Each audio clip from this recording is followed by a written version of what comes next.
Hello, hello. Old Dad here, and I'm getting ready to watch some Raw. Rhea Ripley versus Roxanne Perez. You know that's going to be great. Roxanne Perez is amazing. We already know about Rhea Ripley. She's made it to the wall.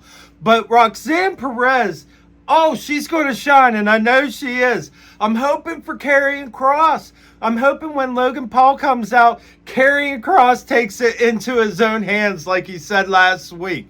And last, Seth Rollins and Bron Breakker with Paul Heyman.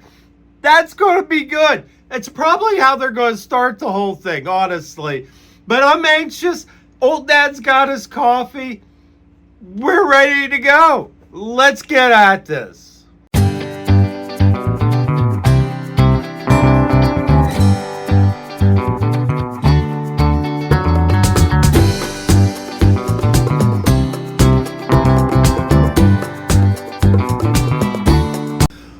Roxanne Perez versus Rhea Ripley turned out to be a great match. All I really wanted was Roxanne Perez to shine. Did she shine? Bright as the sun. I mean, like, beautiful. Amazing. She went after her leg. She kept going after her leg. She kept going after her leg. There was a point where Rhea went for a pinfall and was holding her leg and couldn't get a full thing. Would she have got the pinfall anyway? Probably not. Honestly, probably not. But it just showed the damage that was done. Now, Julia came out. She started taking Rhea's attention. I was like, please don't let this end in a roll-up. Not like that. This has been too good. It did not. It still led to a riptide. And then next thing you know, Julia chop blocks her, DQ, Rhea wins. But then they both beat up Rhea Ripley. Then Io Sky comes out. She starts beating them both up. But then they start beating her up. Rhea comes back into the ring. They run. Hopefully we get a tag team match. I don't know how it's going to go, but fingers are crossed. All right, let's get back to this. Logan Paul came out. Challenged Jey Uso to a title match. Says, I'm coming for that title. I'm going to take it. I'm just going to take it. I didn't see that coming. I was hoping for Karrion Kross. I really was. Now I'm hoping that if he does win the title, Karrion Kross takes it from him. Hey, why not? But that's the thing. Can Logan Paul beat Jey Uso? I don't think so, but at the same time, Logan Paul has been pretty amazing lately. And he actually beat AJ Styles. So can you really take it away from him? My mind's just wandering. All right, I'm getting back to this. War Raiders versus Judgment Day. Now, that was a good match. That was a fun match. And JD McDonough's return, he did some flippy-doos and everything. He looked like he never missed a beat. That was impressive. Old Dad was impressed. Now, how it ended? Carlito goes to interfere. Finn Balor, all that stuff. But Penta was the one that attacked the Judgment Day. Next thing you know, War Raiders win. They're your number one contenders. Part of my mind says, did Carlito have something to do with that? Was he just like Penta being involved with the whole Dominic thing?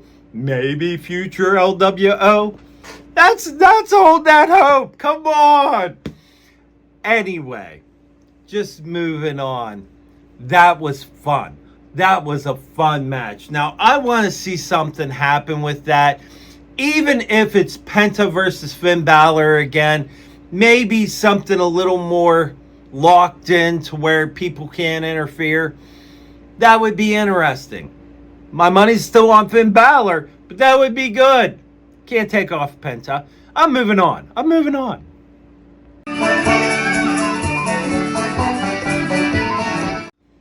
Paul Heyman sits down with Sami Zayn. He says, we're going to move you to SmackDown. I already talked to Nick Aldis. Here's the thing. You'll even have a title shot if you go over. You'll have a title shot. You'll go ahead up against John Cena or Randy Orton, whoever wins at Backlash. You'll be the number one contender. All you have to do is go over. So that was interesting. Sweetened the pot. But Bron Breakker's still in the wait. Still waiting. I can't wait to see how this turns out. This storyline is just so good. It's so good. Moving on.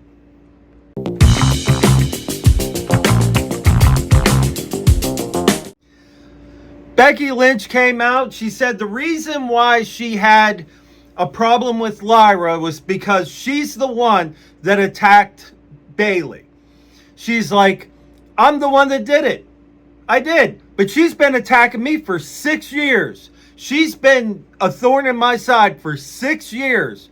And now, as far as Lyra goes, the friend of my enemy is my enemy. And she's like, so Lyra came out. It ended up in a talkie-talkie. It ended up in the different stuff. But here's the other thing. Intercontinental title match that's going to go ahead and it's going to be at Backlash. Becky Lynch could be the first person to hold all the titles. Now with the U.S. and the Intercontinental. All she's got to do is beat Lyra, then move over to SmackDown and beat somebody for the U.S. title. That could change the whole scope of the Grand Slam champion when it comes to the women. Old Dad wants that. And then what happens to the past Grand Slams? Are they still Grand Slams? I don't know. Legends by far. All right, moving on. Stephanie Valkyrie versus Ivy Nile. That match was amazing, great. I went ahead and put it on my podcast. I did the whole watch thing with it. But outside, it was really good. Ivy Nile, for a minute there, I thought she had a chance. And there was this point where Stephanie went after Chad Gable, and I was like, where's this going? I mean, are you just hoping he doesn't suplex you? It was a really, really good match. Stephanie wins. Moving on. I don't care. This is an extra. Sami Zayn's making his decision. Who comes up? Who gets in his ear? Who do you think? Karrion Kross. Okay. Old Dad's officially a Karrion Kross fan. I ain't even gonna lie. I'm telling you what.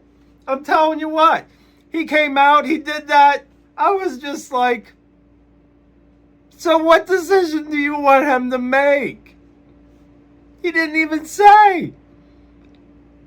Karrion Kross joining up with Seth Rollins, though, that would be fun. I don't think that it would work, but it would be fun. I just like how he just lurks in the shadow and gets in your ear. It's fun. It's an extra, but it made old Dad happy, so I shared it with you. Pat McAfee versus Gunther at Backlash. He asked him to lift the suspension. He said he wants to get his hands on Gunther now.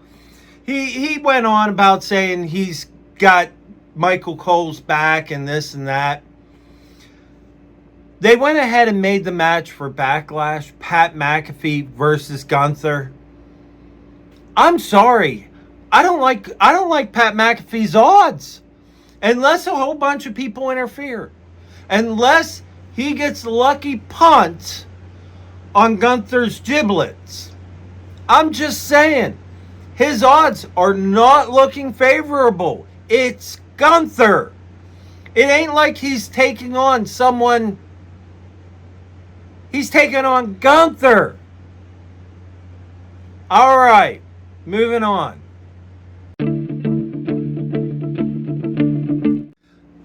That was just dominance. That was just Bron Breakker breaking Sami Zayn. That was Bron Breakker standing tall and Sami Zayn cut in half. Spear, spear, super spear. Then referee just calls for the bell. He's like, stop it. He's done. Leave him alone. And then they're all like laying on him, like basically, trying to protect him. And then he starts to move. Stomp. The bell's already over. It wasn't, and that's the thing. There was no interference. He just dominated. Bron Breakker just destroyed Sami Zayn. Is this a sign of things to come? Because old dad loved that. That wasn't cheating to win. That was just being the best. Wow. Do I have anything for my notes? I pointed it out earlier in the shorts, but everybody's saying legacy. Everybody's saying all these different factions and stuff like that. What if it's the Horsemen? What if he gets a tag team involved? That would be something else. And Seth Rollins being Ric Flair, don't get me wrong, it's Paul Heyman. We could be seeing something completely new. Old dad, all in. Old dad, all in. Especially after tonight. Old dad's all in. Let's see here. And Jey got knocked out. So after he got done pep talking, what's his face? After he got done pep talking Sami Zayn, all of a sudden, bam, Logan Paul knocks him out. That's how Jay's night ended anyway. He ended up going to sleep a little early. That's going to be a good match. I think Jay's still going to win. But that, I'm telling you, the build-up that they're doing for Rollins, man, this is, and he's mentoring. That's the most interesting part. He's mentoring Bron Breakker.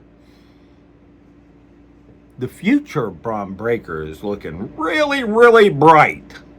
All right. Thank you for hanging out with me. Like, subscribe, share it with a friend. I will see you next time. Later.